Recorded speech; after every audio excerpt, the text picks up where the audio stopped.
Well, good morning and a very happy new year to all my subscribers, old and new.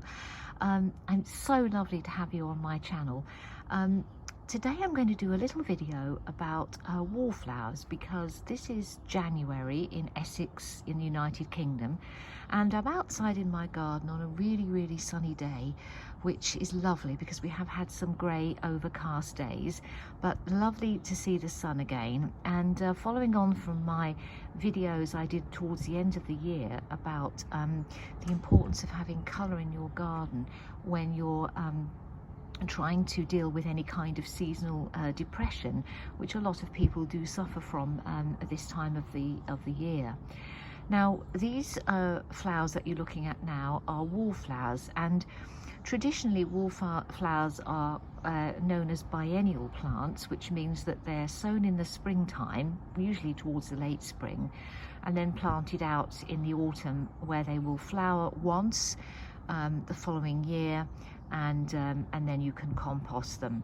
There are some nice varieties as well of perennial wallflowers, which I'll do a video on later on in the year when those are actually flowering.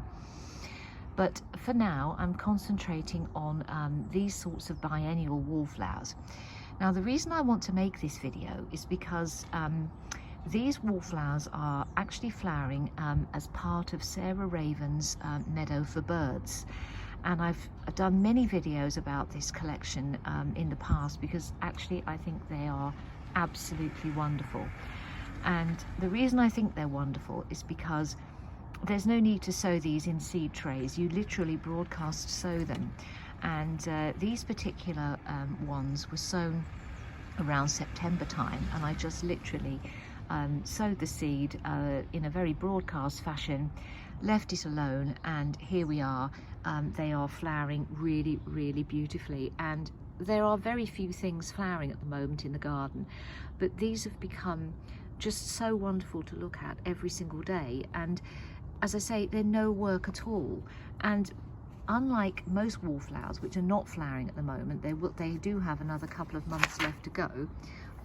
These are absolutely fantastic, and they're just flowering all over this area, and it's just wonderful. It's wonderful to see at such a time of year when, you know, we're looking at so much that's lying dormant. So I can highly recommend these. At the moment they're in a situation of full sun.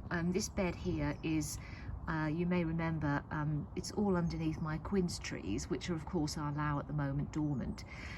So it's all in the full sun, but they will tolerate some slight shade as well. But as you can see, they are beautiful, and they do provide some very early nectar for bees and butterflies as the season will progress, because these will flower on now for quite a long time, you know, probably well into the spring. And it is wonderful because every day more and more of them are coming out.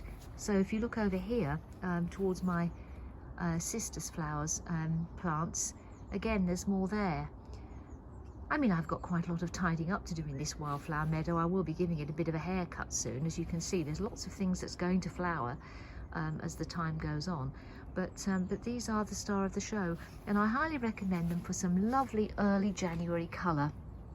And I'm going to do a series of videos this week just showing you the wonderful things you can get to flower at this time of year, which really do lift the spirits when you can come outside and see them flowering. So I'll see if I can get a nice close-up of one over here, which has perhaps got a little tinge of orange as well as the yellow there.